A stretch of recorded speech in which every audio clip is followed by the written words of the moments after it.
क्या लगातार जैसा झगड़ा चल रहा है क्या वो चलता रहेगा?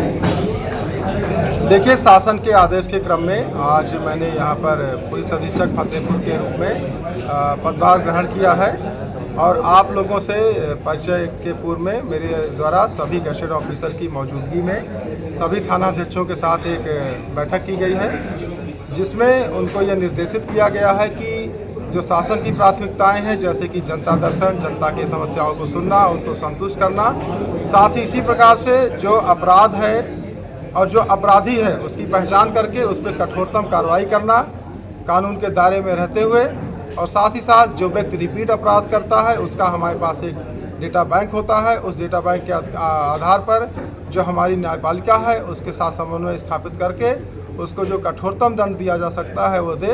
अगर वो रिपीट अपराध करता है, बार बार करता है, नहीं सुधरता है, तो उस पर गैंगस्टर की भी कार्रवाई करे और अपराध के माध्यम से अर्जित की गई संपत्ति के जब्तीकरण और कुर्की की भी कार्रवाई की जाए। पुलिस पर लापरवाही के अगर आरोप लगते हैं तो क्या?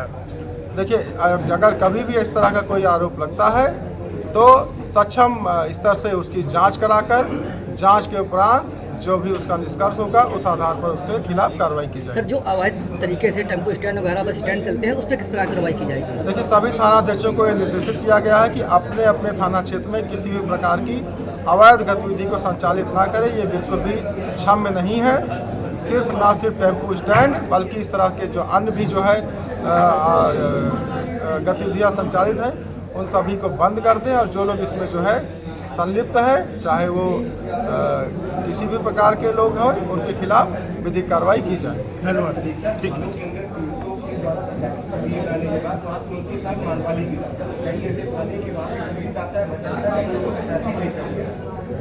दबा दिया जाता है, उसको इंसाफ नहीं मिलता और अपराधी को अपराध करने के लिए छूट देता है। कई ऐसे थाने की शिकायत किए जाने के बावजूद पुलिस ने कार्रवाई। देखिए, अभी मैंने कुछ देर पहले ही कि सभी थानाध्यक्षों को ये बताया है कि किसी भी पीड़ित को या किसी भी फरियादी को थाने पे थानाध्यक्ष से मिलने के लिए किसी बिचौलिए की ज़रूरत नहीं पड़नी चाहिए, पहली बात। दूसरी बात, अगर वो थाने पर आता है और थानाध्यक्ष किसी कारण से थाने पर मौजूद नहीं है तो जो सेकंड अफसर है, जो एसएसआई है, जो डे अफसर है, वो उसको अटेंड करें और उसको उसके प्रार्थना पत्र के आधार पर उसको संतुष्ट करते हुए उसको जो है मदद करें। लोग दूर से धूप में पैदल, साइकिल से और बस से, ट्रेन से आते हैं तो उनका इतना मेहनत व्यर्थ नहीं जाना चाहिए। सर, बहुत से ऐसे मामले आते हैं कि पीड़ित थाने जाता है तो उसको वहाँ बेइज्जती करके गाली गलौज करके उसको वापस कर दिया जाता है। देखिए, ये भी एकदम बिल्कुल एक ऑफिसर्स के स्तर पर ये क्षम्य नहीं है। पीड़ित से, सभी पीड़ित से सौम्यता से साथ बात करें। अगर उसका कोई ऐसी बात है जो कि होने लायक काम नहीं है तो उसको शालीनतापूर्वक बता दिया जाए कि आपका ये काम नहीं हो सकता, या उसको बता दिया जाए कि आपका ये काम इस विभाग से ना संबंधित होकर उस विभाग से संबंधित है, वहाँ पर उसको गाइड कर दिया। पत्रकार उत्पीड़न से सर क्या बोलेंगे आप?